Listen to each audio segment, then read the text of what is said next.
არანაირი უსაფრთხოების ზომები არ არის, არც ბანერი არ არის, არც წარწერა, რომ აქ შესვლა არ შეიძლება. ხოცებისთვის, რომ საკუთარი თავის პიარი არის ყველაზე მნიშვნელოვანი და უსაფრთხოება ნული, ამის მაგალითი მინდა გაჩვენოთ. ეს არის პიარი, რაღაცა რომ უნდა გაეკეთებინათ და ეს არის უსაფრთხოება, როგორ ფეხებზე კიდიათ უსაფრთხოება. დაგეთვალიერებინებთ 2024 წელს რო უნდა დამთავრებულიყო, იმ ადგილას რა ხდება.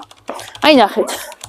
ანუ ვერანაირ ტრაგედიაზე ხოცებმა ვერ ისწავლეს, იმიტომ რომ ფეხებზე კიდიათ მათ ბავშვებიც. ანუ შეხედეთ, აი აქ არის სკოლა. ყოველდღიურად უამრავი ბავშვი დადის. ზუსტად ანუ ღობე ყოფს. ისმიერი ბავშვი შეიძლება შემოვიდეს. იგივე რეალობა, იგივე კადრები, რაც გინახავს ის ტრაგედიები. რამხელა წყალია, მინდა ნახოთ. ერთი ლენტაც კი არ არის, ერთი წარწერაც კი არ არის, რომ აქ შემოსვლა აკრძალულია და ამდენი ბავშვი დადის აქ. ერთი თვეა გასული იმ ტრაგედიიდან, რომელიც ბათუმში ვიხილეთ და ეს არის ჭაი. ღია ჭა. სკოლა, აი ბავშვები ნახეთ.